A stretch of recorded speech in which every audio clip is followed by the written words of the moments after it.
Alrighty guys, hi, it's Amanda. Welcome back to my channel. I hope you're having a great day today. As always, if you're new or returning and you haven't yet already, please be sure you're subscribed to the channel. If you like it, give it a thumbs up. And if you have any comments, questions, or concerns, leave them down below. I will see you there.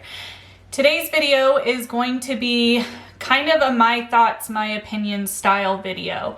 And it has to do with a lot of stuff that's been going on across the platform.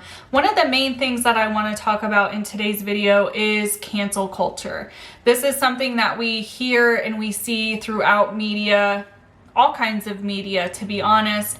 It really has a strong presence when it comes to online platforms like YouTube or Twitter or Instagram and TikTok. Oftentimes when someone, a creator of some kind or someone who has a platform is getting a lot of criticism or backlash or, you know, kind of being called out or exposed, so to speak, oftentimes what ends up happening is people will question, are they being canceled? Is this person being canceled?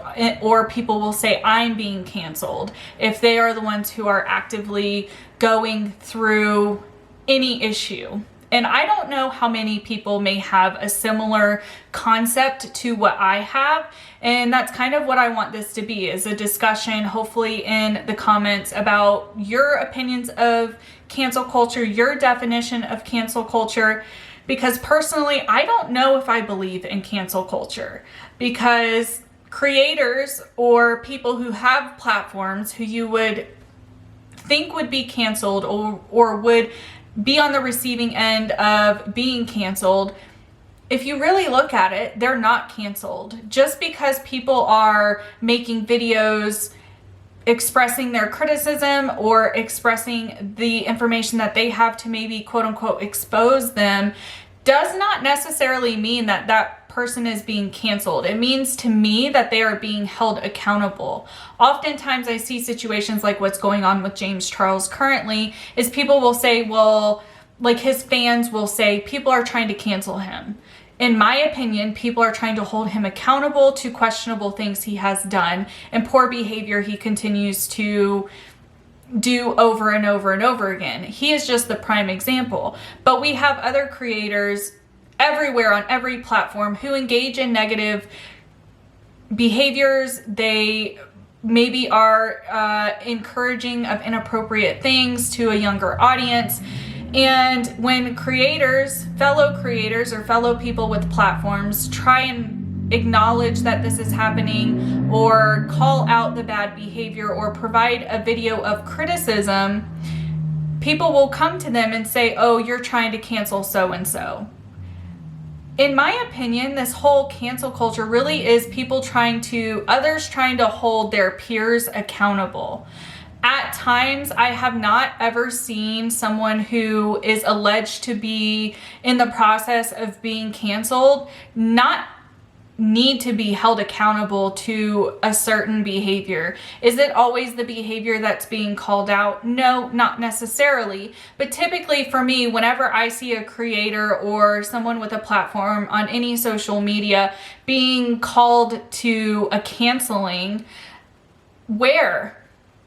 Because people are holding them accountable or trying to hold them accountable, is it always warranted? No, but to those particular people, if they see a behavior that needs attention or they want others to be aware of, I don't think that that is actively engaging in trying to cancel someone.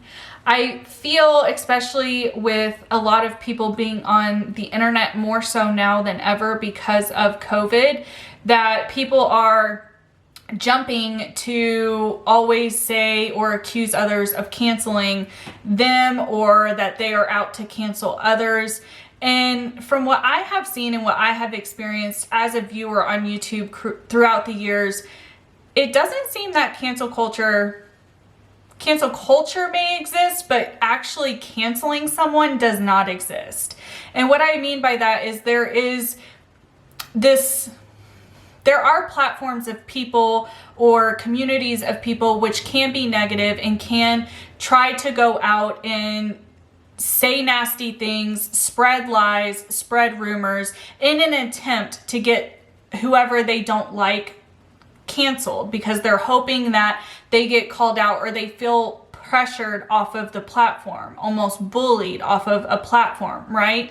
That is where I'm coming from. And I really am curious if others feel the same way. To me, this whole cancel culture thing has developed out of a place where people who do not want to be held accountable are deflecting and using this term and these terms together as a way to prevent people from really seeing what others are trying to say.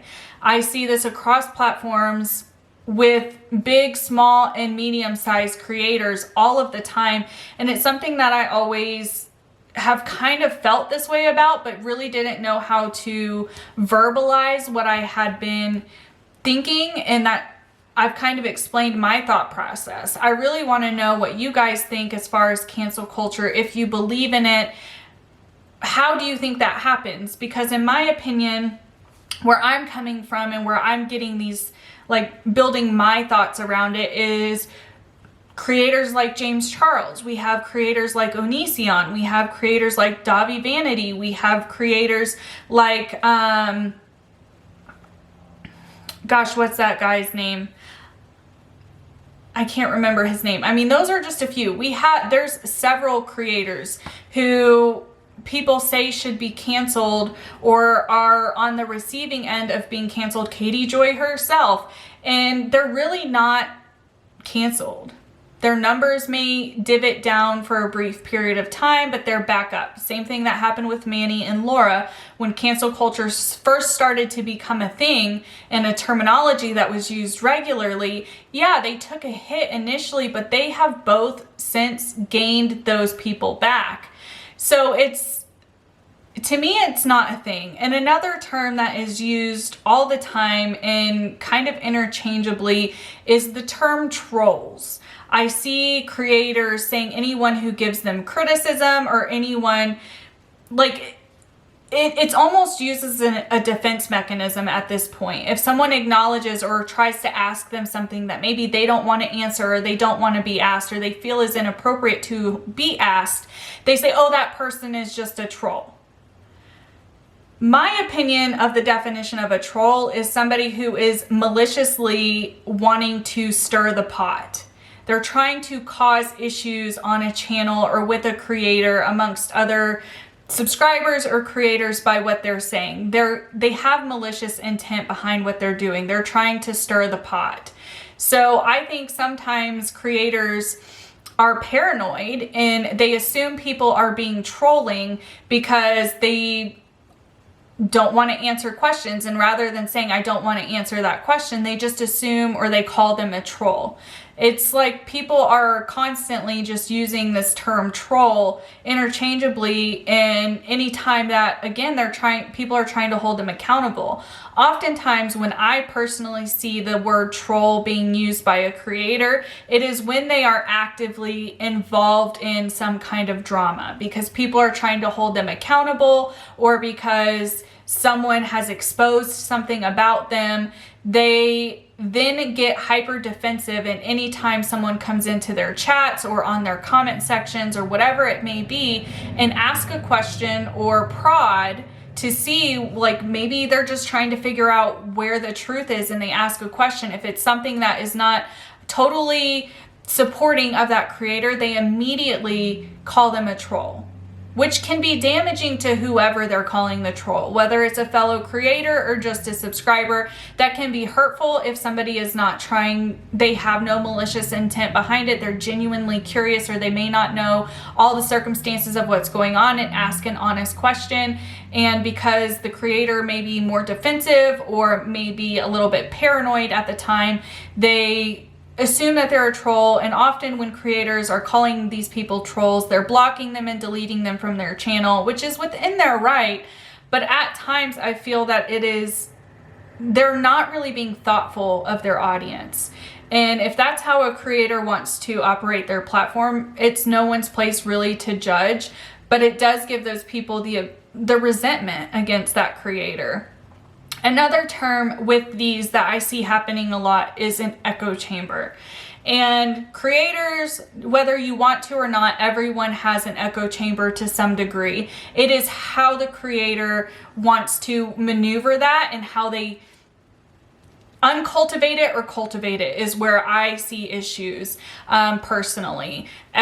Everybody has people who really support them, and when they really support them, oftentimes they're not going to be as willing to disagree or things like that. So it seems people who may be more active in a chat have an echo chamber because people are maybe afraid to provide the opposing opinion or the opposing thoughts, and that could come off as an echo chamber. I don't know if all the time it is. What I see and what my version of an echo chamber that I see happening on the platform, especially on like live streams and Twitch streams and stuff like that, are whenever there is an opposing opinion or a critical opinion where either the creator hyper focuses on that person and only will address that and like kind of belittle or demean that comment, that chat, whatever it is, and shut them down, or when the creator allows their chat to overpower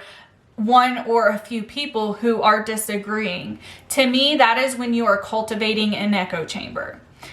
An echo chamber can be cultivating at the time, or it can be already formed. It's kind of up to the viewer to determine where you feel that that may be, if there is actually an echo chamber. Because again, like I said, not all channels have echo chambers, but not always are people comfortable in talking and saying, I disagree with you because of this, because of other creators who do have echo chambers where they maybe have spoken out and have been on the receiving end of being belittled, being demeaned, feeling less than because they didn't have the same thought process.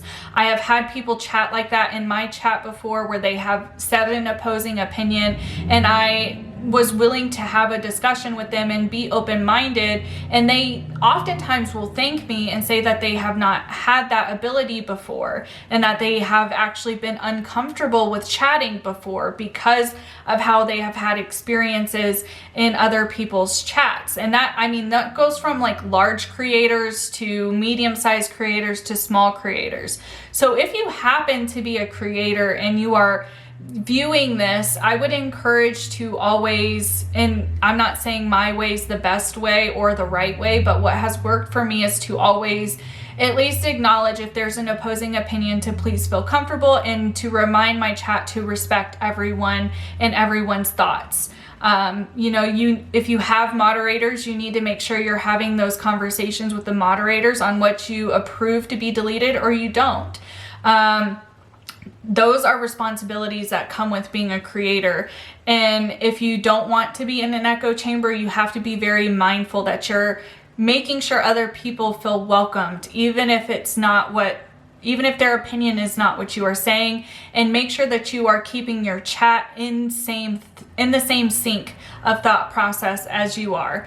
Because if you are thinking it, but you're not saying it to your chat may think that you want them to defend you, which will start to form an echo chamber because it will keep people from providing a different voice of opinion. And again, not always are chats that seem to be echo chambery actually having an echo chamber. Sometimes people just really don't feel comfortable, whether it's because of the creator or what the topic is, on really providing their opinion. If it's opposing, it could be a controversial topic that they may not agree with, and they just watch.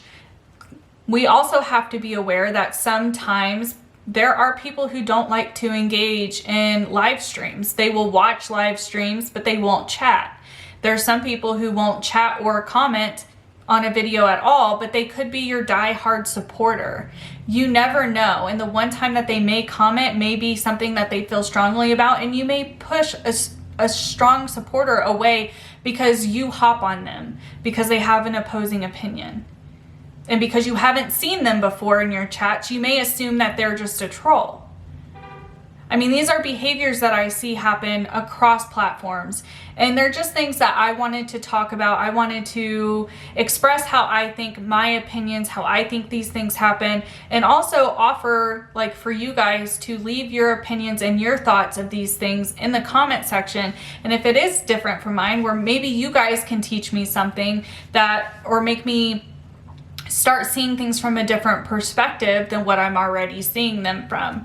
So I hope you guys leave your thoughts and comments down below. I really don't have anything else that I can think of in regards to this. These are just some terms and things that I see being thrown around a lot on YouTube, and I want to know, like, where everybody's thought process is, and if mine is kind of aligned to some people, or is it totally left field and I'm thinking of these things totally differently. So with all of that being said, I hope you all have a good rest of your day, evening, or night, wherever you are, and until next time, bye guys.